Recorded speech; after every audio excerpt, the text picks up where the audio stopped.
As many of you may know, I went to a fan meetup recently. I was in New York City with Genetically Modified Skeptic, and we were doing some filming for some things and stuff and such and whatnot, so we'll leave it at that for the moment.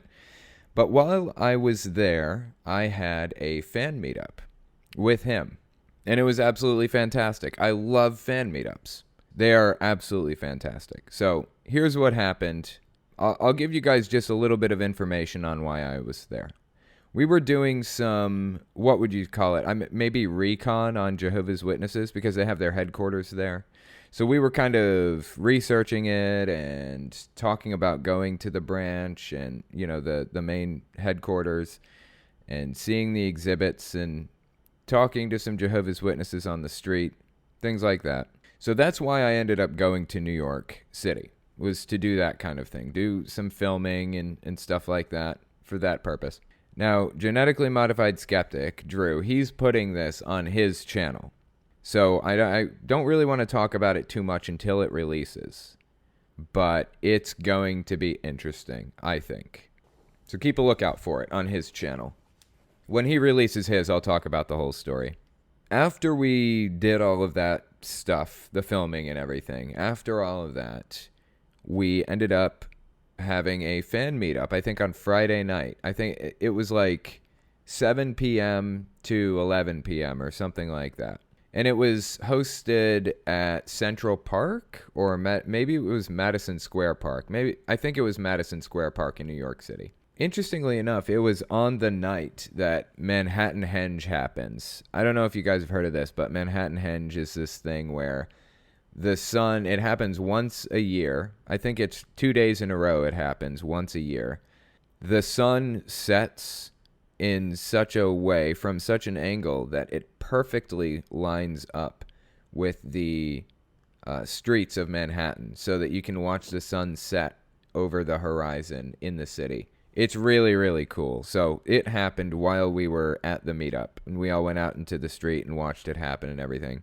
So at the meetup, I show up, and I think there were probably 50 people there. I think 50 people coming and going. Had a lot of really solid, interesting conversations with a lot of people. It was absolutely amazing. One of my favorite things is like talking to fans and hearing their stories and all of that other really cool stuff. So it was really fantastic to get to do that. One of the people I spoke with was Jewish, and I've never really sat down and talked to a Jewish person about their religion before in this type of depth. I had a friend who I worked with. He's Jewish, and we talked a little bit. Not like this though. This guy had a lot to say about it, and it's very unique in New York. It's not like other places. New York as a city is kind of split up into like sections almost. Like this people of this ethnicity live in this area, people of that one live in that area, people of this religion live here and that one live there. It's very split up, not like government enforced or anything. It's just like culturally enforced. Like you just want to be around people of a similar cultural background and heritage, I guess. And that's kind of how it worked. So this Jewish guy is telling me about the whole history of the city and Judaism in the city and his role in it and how he feels about it and everything.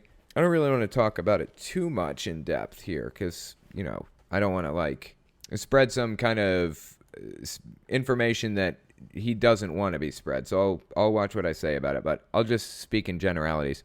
He just gave me a lot of information about how Judaism as a religion works and how Ultra-Orthodox like groups work. And from the sounds of it, in a lot of ways, they all kind of group together in the same neighborhood, in the same communities in many cases. So I thought it would be interesting to talk a little bit about that, especially considering the recent news reports, or reasonably recent, about measles outbreaks in Jewish communities, in ultra-Orthodox Jewish communities in New York. Because this guy was kind of right in there and was heavily involved in all of that and saw it happening. So let's just take a look at one of these articles and see what it has to say. This one's called Why Measles Hit So Hard Within the New York Orthodox Jewish Community. It says, the Rockland County, New York woman hadn't told her obstetrician that she had a fever and rash, two key signs of a measles infection. A member of the Orthodox Jewish community there, she went into premature labor at 34 weeks, possibly as a result of the infection. Her baby was born with measles and spent his first 10 days in the neonatal intensive care unit. The infant is home now, but we don't know how this baby will do, said Dr. Patricia Schnabel-Ruppert, the health commissioner for Rockland County. When young children contract measles, they face a heightened risk of complications from the disease, including seizures or hearing and vision problems down the road. The measles case Ruppert described is just one of many. New York State's outbreaks, which began last October, have gone on longer and infected more people than any other current outbreak nationwide.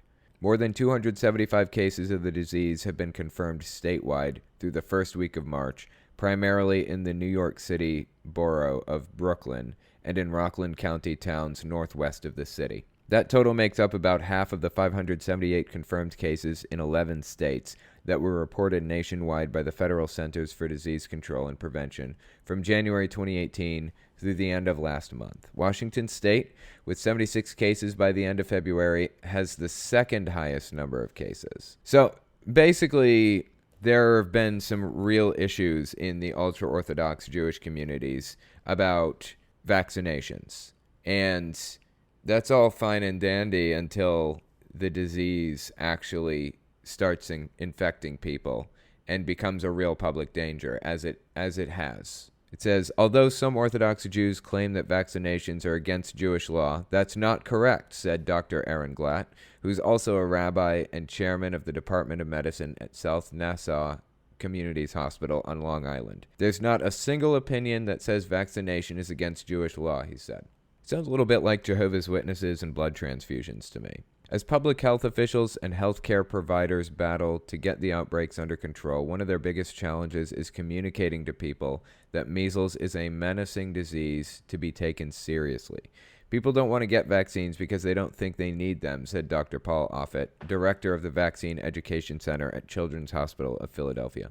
The very last paragraph here says, the public may have grown complacent. Before the vaccine program began in the U.S. in 1963, as many as 4 million people became infected every year. Nearly 50,000 were hospitalized and up to 500 people died annually.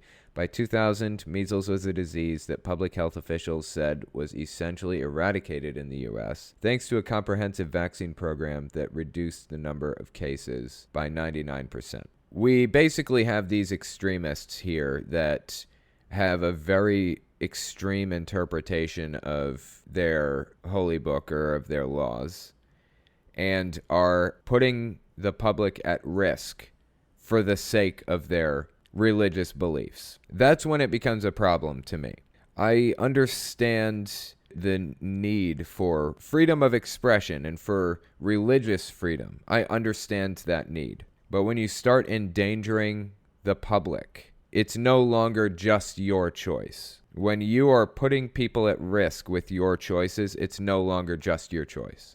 With Jehovah's Witnesses, they have this issue with blood transfusions. I feel like in many ways, it shouldn't just be the parent's choice to not give their kid a blood transfusion and let the kid die. And in a lot of cases when that happens, luckily, the state does intervene and forces the hospital to give the kid a blood transfusion anyways if it's required. Unfortunately, usually by the time the state has a chance to step in, it's too late. So I'm all for religious freedom until it affects other people or until it affects somebody in some serious negative way, like by killing them or putting their life at risk in some way. Now, there's another article here that kind of talks about what ultra-Orthodox Judaism is. So let's give it a read. I just want to read like little pieces of it. I'm kind of unclear on how to pronounce some of these. I think it's Haredim, Haredim are perhaps the most visibly identifiable subset of Jews today. They're easy to spot Haredi men in black suits and wide-brimmed black hats, Haredi women in long skirts, thick stockings, and head coverings, but much harder to understand. Indeed, the history of beliefs and practices of these devout Jews remain a mystery to many who live outside of their cloistered communities.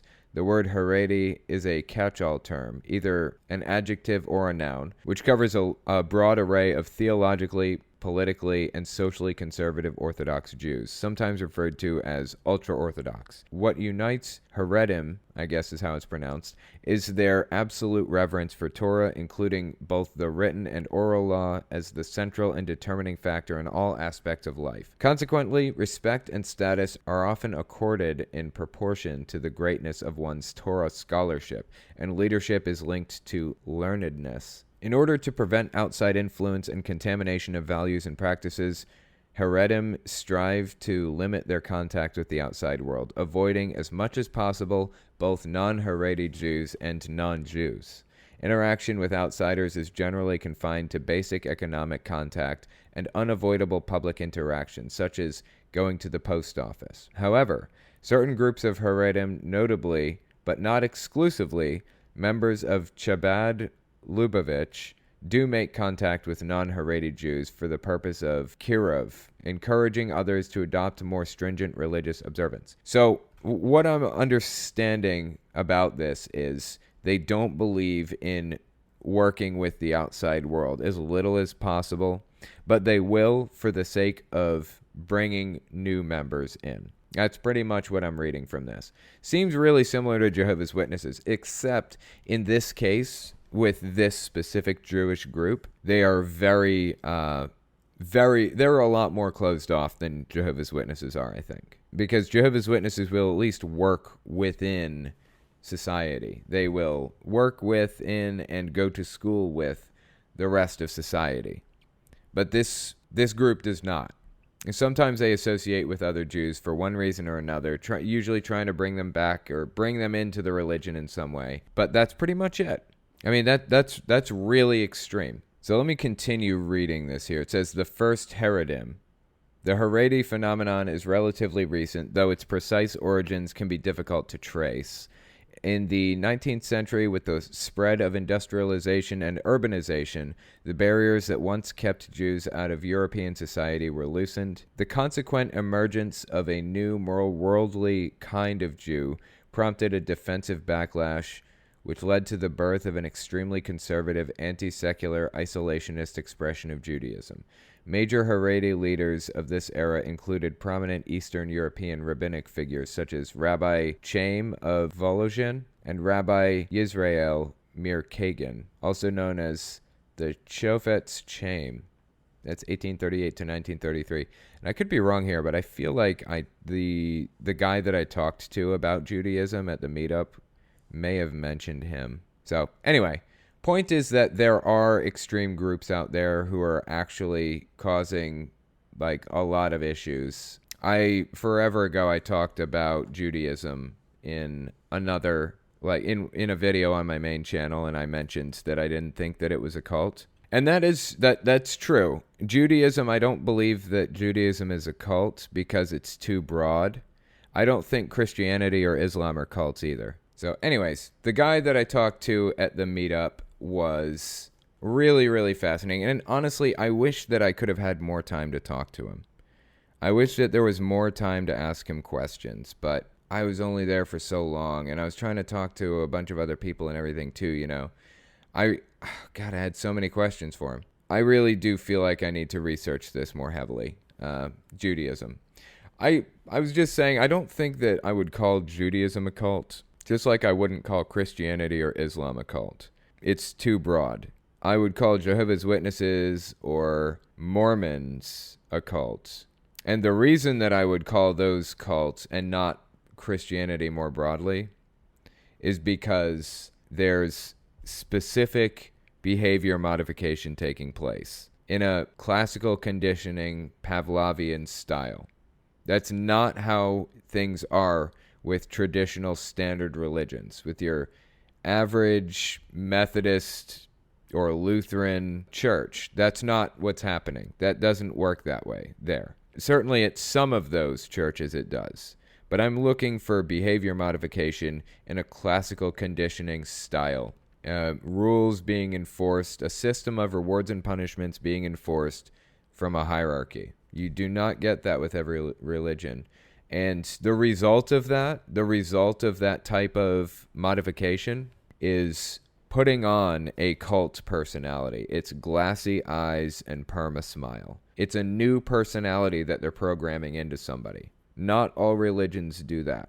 That's why I say that not everything is a cult. But I do believe that there are Jewish cults. It's just we have to drill down and get deeper. I can't call Judaism as a whole a cult, or Christianity, or Islam. Just have to drill down. So out of curiosity, I wanted to take a look at Jewish dietary laws, an overview of laws and regulations. How do you keep something kosher? What is kosher? And is it difficult? So I found this website that talked a little bit about it. So let's just give this website a read. It starts off, is keeping kosher difficult? Keeping kosher is not particularly difficult in and of itself. What makes keeping kosher difficult is the fact that the rest of the world does not do so. Okay, that's kind of funny. The basic underlying rules are fairly simple. If you buy your meat at a kosher butcher and buy only kosher certified products at the market, the only thing you need to think about is the separation of meat and dairy. Keeping kosher only becomes difficult when you try to eat in a non-kosher restaurant or at the home of a person who does not keep kosher. In those situations, your lack of knowledge about your host's ingredients and the food preparation techniques make it very difficult to keep kosher. So it's things like a really strict interpretation of the kosher law, from my understanding, is you can't cook fish and meat in the same oven or in the same pans. They have to be kept completely separate from each other. If you cook fish in an oven, that oven takes on that status. If it's the last thing you cooked, it takes on that status. Now, some groups, from my understanding, take a more lenient interpretation of this rule and say, if the oven cools down between cooks, basically, it loses its fish status or its chicken status or whatever. So in more lenient Jewish households, that's what you'll find. But you still can't eat chicken with cheese, for example. You can't eat meat with dairy. It's actually very, very complex. Like, all of the rules are complex. I know they're saying keeping kosher isn't particularly difficult in and of itself. I would disagree with that. If the rest of the world catered to the requirements, then it would be easy. But they don't cater to the requirements because the rest of the world doesn't really care. So it's difficult by itself. If the rest of the world is not assisting, then it's difficult. I think it's kind of silly to take all of these extra steps and put all this extra work in to do all these ridiculous things. But you know what? If it's their sincerely held belief, then whatever. Doesn't even matter to me. So let's continue reading here. It says the fundamental rules of kashrut. Although the details of kashrut, I know I'm pronouncing this wrong. I apologize to my Jewish fans. Although the details of kashrut are extensive, the laws all derive from a few fairly simple, straightforward rules. Certain animals may not be eaten at all. This restriction includes the flesh, organs, eggs, and milk of the forbidden animals. Of the animals that may be eaten, the birds and mammals must be killed in accordance with Jewish law. All blood must be drained from the meat or broiled out before it's eaten. Certain parts of permitted animals may not be eaten. Meat, the flesh of birds and mammals, cannot be eaten with dairy. Fish, eggs, fruits, vegetables, and grains can be eaten with either meat or dairy. According to some views, fish may not be eaten with meat. Utensils that have come into contact with meat may not be used with dairy, and vice versa. Utensils that have come into contact with non-kosher food may not be used with kosher food. This applies only where the contact occurred while the food was hot. Again, calling back to the oven thing. The oven loses its status as a meat or a fish oven after it cools down. Grape products made by non-Jews may not be eaten. It is actually very, very, very complex. Now, you can say if the world catered to these ideals, it would be easy. But no matter how you look at it, the rules are very complex. And actually, it's really, really inhumane how they have to kill the animals. It's really not good. But that's neither here nor there. The vegans and vegetarians among us will get where I'm coming from with that one. Animals that cannot be eaten. Of the beasts of the earth, quote unquote, which basically refers to land mammals with the exception of swarming rodents, you may eat any animal that has cloven hooves and chews its cud. Any land mammal that does not have both of these qualities is forbidden. The Torah specifies that the camel, the rock badger, the hare, and the pig are not kosher because each lacks one of these two qualifications, which is hilarious because hare, which is rabbits do not have hooves, cloven hooves, and they don't chew cud either, I don't believe. Sheep, cattle, goats, and deer are kosher. Of the things that are in the waters, you may eat anything that has fins and scales. Thus, shellfish, such as lobsters, oysters, shrimp, clams, and crabs, are all forbidden. Fish like tuna, carp, salmon, and herring are all permitted. Oh man, I'm getting hungry for some seafood right now. For birds, the criteria is less clear. The Torah lists forbidden birds, but does not specify why these particular birds are forbidden. All of the birds on the list are birds of prey or scavengers. Thus, the rabbis inferred that this was the basis for the distinction. Other birds are permitted, such as chicken, geese, ducks, and turkeys.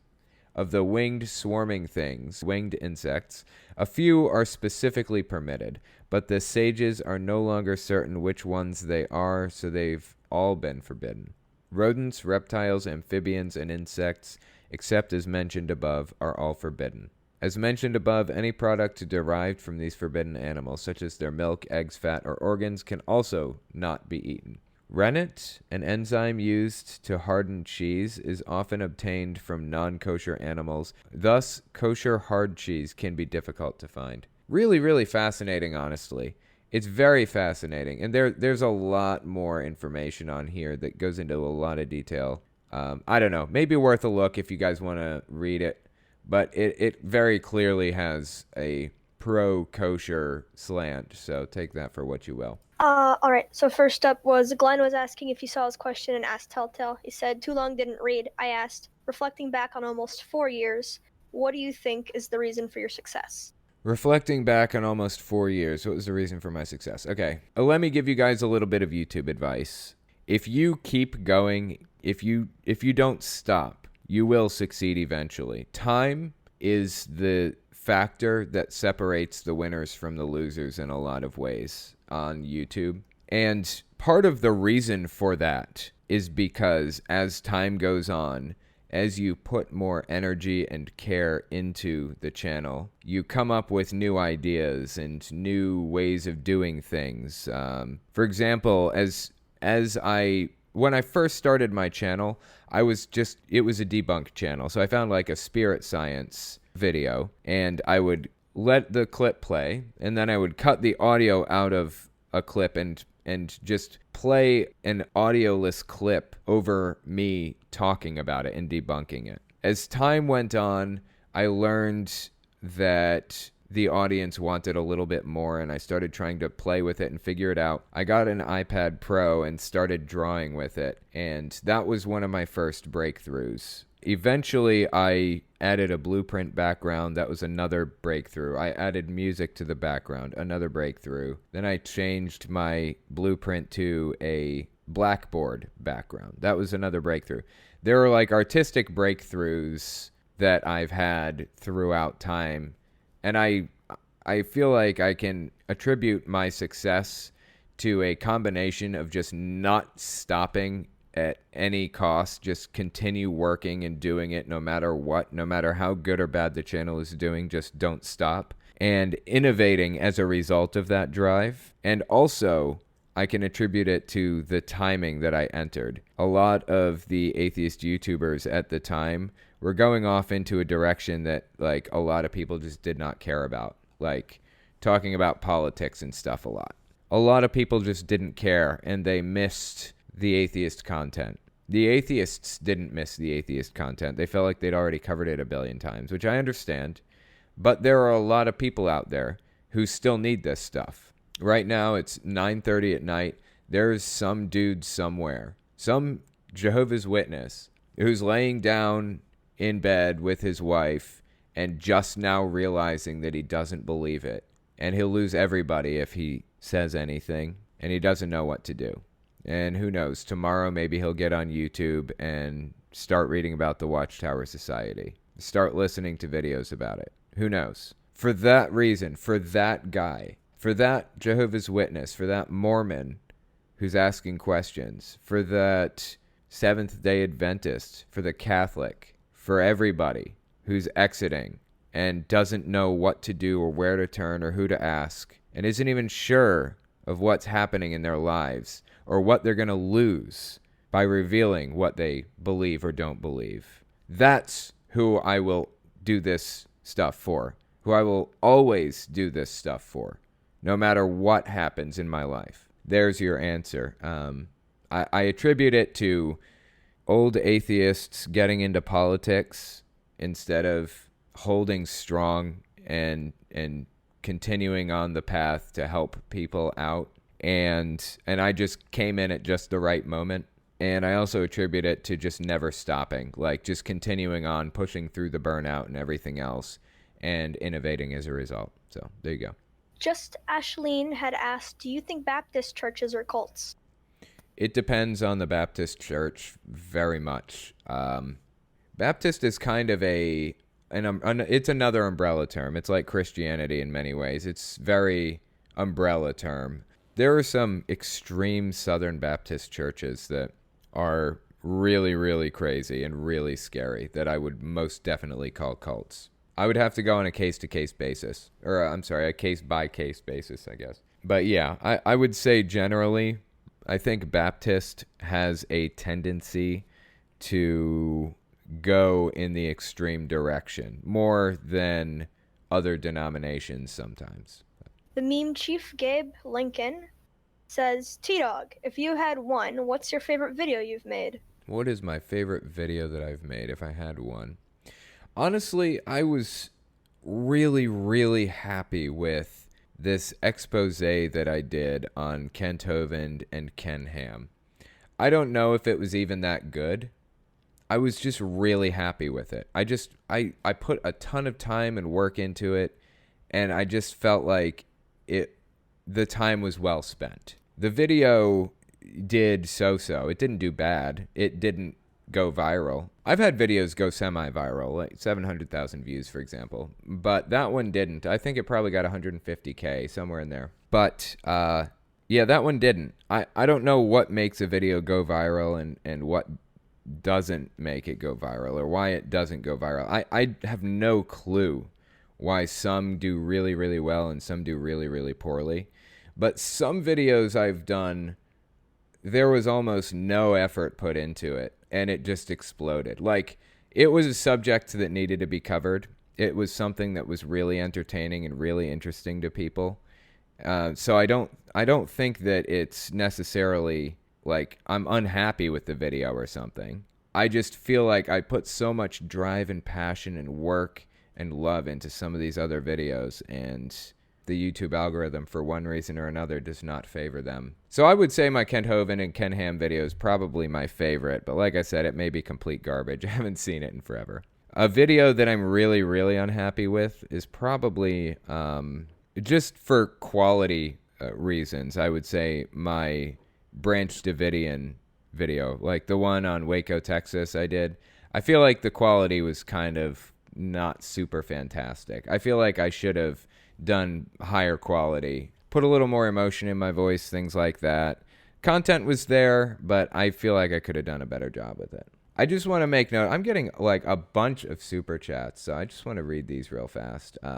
Omega Riley, holy hell, man, you are giving me, I swear, I'm living off of this guy. He's like the best fan. Thank you, Omega Riley. I couldn't think of anything funny to say. Here's $5. Don't forget to like the podcast. Solid advice. And then he sent another $5. Your mic sounds like poo-poo, fix it. Okay, fixed. Thank you.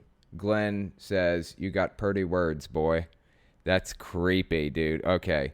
I said that in a way that I would expect to hear, like, somebody up in the woods. Like, I get lost and I start hearing dueling banjos, and somebody comes up behind me and grabs my shoulder and whispers in my ear, you got pretty words, boy. That's what I would expect when I read those words. That's creepy. So thanks, Glenn. I appreciate that. Omega Riley again. When YouTube disappears, you should become a motivational speaker. That was a great monologue. Thank you. I appreciate that.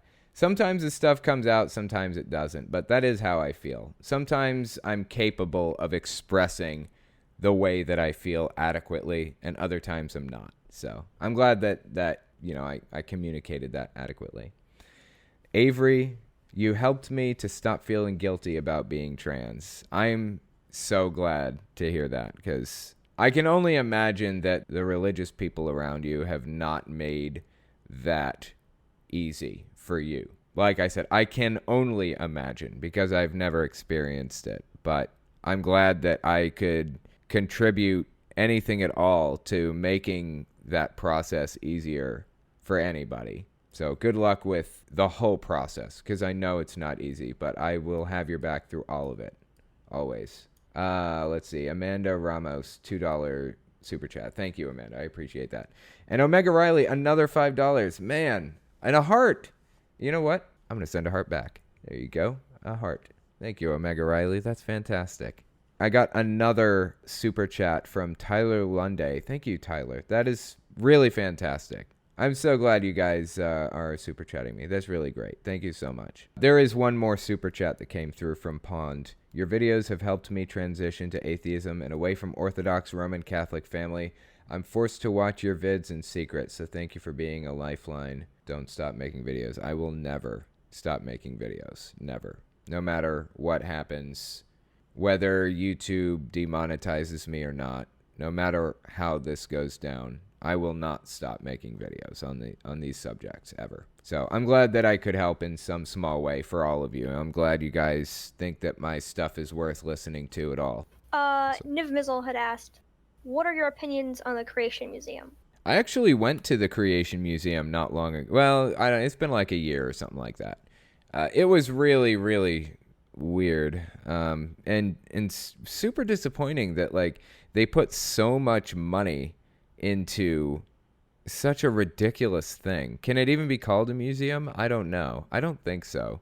But they have like animatronic dinosaurs and all kinds of stuff there. Like millions and millions of dollars poured into this thing. It's so disappointing. And of course, the classic, it's like a meme at this point, the dinosaur with the saddle on its back. It is hilarious to look at. And also at the same time makes you want to cry. But I did take a bunch of pictures when I went. And I went with Godless Engineer, actually. He's a pretty cool cat. He's a pretty nice guy. It's just a very, very strange thing. And I find it fascinating. Like, they're kind of making up lore as they go along. So, for example, if you guys are watching the podcast, okay, I just Googled forbidden fruit. The first result says weed. That's kind of amusing. So this is a picture, if you're watching the podcast on YouTube or something, this is a picture of the fruit that they depict in the Creation Museum. They're really making up lore because it doesn't say what the fruit was. And in fact, a lot of people say Satan tempted Eve. That's not true. The Bible doesn't say Satan tempted Eve. It says a snake tempted Eve. I find it fascinating how every modern or most modern day Christian denominations have read Satan into that verse when Satan didn't even exist in Judaism that long ago. Like the figure of Satan wasn't made up until way later. So here we have a depiction from the Creationist Museum of a wicked big snake. Presumably it's supposed to be Satan, tempting Adam and Eve with this weird fruit. It looks like a banana kind of with grapes coming out of it. It's really hard to describe. But they're kind of making up their own lore as they go along, really, aren't they? I mean, the Bible doesn't describe it at all. It's like one of these questions, did Adam and Eve have belly buttons? It seems like a trivial, innocuous question, right? But it's important. It's not trivial. It's relevant. Once you start asking questions like that and poking holes in this stuff, once you start poking holes in the lore, in the stories, it falls apart. Why would Adam and Eve have belly buttons? The belly button connects the baby to the placenta inside the mother. If they weren't born, why did they have belly buttons? So ask questions like that. They're depicting this fruit in this picture again. Why are they depicting it like this? They're just making it up on the spot. Okay, I'll tell you what. Potato, do we have like one more question I'll take? It was asked earlier by Glenn how Alpha Force Zero is doing. Oh, okay. Yeah, Alpha Force Zero is doing pretty well. Honestly, I've been traveling a lot and I've been away from home and working entirely too much. For the past 4 days, I've been in New York, and I was home for 4 days before that with Alpha Force Zero. And then before that, I was gone for a week. So I am 100% done traveling. So sick of traveling right now and sick of being away from Alpha Force Zero. So yeah, no more travel for me for like a good couple of months at least. Maybe if some really, really cool conference comes up in like October, November, maybe I'll do it then. The very last article that I wanted to take a look at, this was on New York Daily News. It says, Judge denies anti-vaxxers' attempt to temporarily stop New York law mandating all school children be vaccinated. And there's a picture of Robert F. Kennedy Jr. There's a picture of Robert F. Kennedy Jr. here in this picture. This is just from like 4 days ago or something like that. So Robert F. Kennedy Jr. is famous for being anti-vaccine, and he's got a lot of really interesting justifications for his position. You might say justifications, maybe the right word here. Let's just give the article a read. It says, a state Supreme Court justice in Albany, which is in New York State, shot down an attempt by Robert F. Kennedy Jr. and other anti-vaccine activists to temporarily block a new law mandating all school children in the state receive immunizations. A group of 55 families are suing the state in an effort to overturn the law passed amid a measles outbreak centered around ultra-Orthodox communities in Brooklyn and Rockland County, eliminating religious exemptions from school vaccination rules. This is not the decision I had hoped for, but I recognize that getting a TRO, temporary restraining order, against state legislation is very difficult, attorney Michael Sussman said in a Facebook post. I hope that further development of all the issues will cause this or another judge to preliminarily restrain the operation of this statute, and I will be working on making that happen. Sussman and Kennedy, chairman of the nonprofit Children's Health Defense, an anti-vaccination group, filed the suit earlier this week in front of a courtroom packed with young families from across the state. The suit argues that the ban on religious exemptions is unconstitutional and unreasonably interferes with religious freedom. You know, honestly, Robert F. Kennedy Jr. has done a lot of good, actually. This is really destroying the good that he ever did. I don't know if you guys could tell, but I am obviously very pro-vaccine. I think you are, all right, I'm going to be nice. I think that it's foolish for you to assume that vaccines are dangerous when all of the science has been debunked showing that they're dangerous, and there has been no science to support the dangers in vaccines. So there you go. That's me being nice about it. I think that you are a fucking dangerous fool for being anti-vaccine. There's me not being nice. And Robert F. Kennedy is being a dangerous fool, and it's disturbing how many people he has had a hand in killing. It's extremely disturbing. So, anyways, I actually saw him in an airport once. I saw Robert F. Kennedy Jr. walking through an airport one time. I walked right past him, and I recognized him instantly. I was like, that's Robert F. Kennedy Jr. What's he doing at Chicago O'Hare Airport? That's kind of strange. Anyway, he's probably traveling. That'd be my guess. I will leave you with one more interesting note for those of you who stayed to the very end of the podcast. I have 2 videos coming out. One of them is going to be on Catholicism and how it is a cult. The other is going to be on... God, am I even going to say it? I'm going to say it. The other is going to be on the Republican Party in the United States having cult-like characteristics. Not conservatism. The Republican Party very specifically. And I'm sorry, that's gonna burn my channel to the ground probably. Anyway, all right guys, thank you for coming. I will talk to you next week.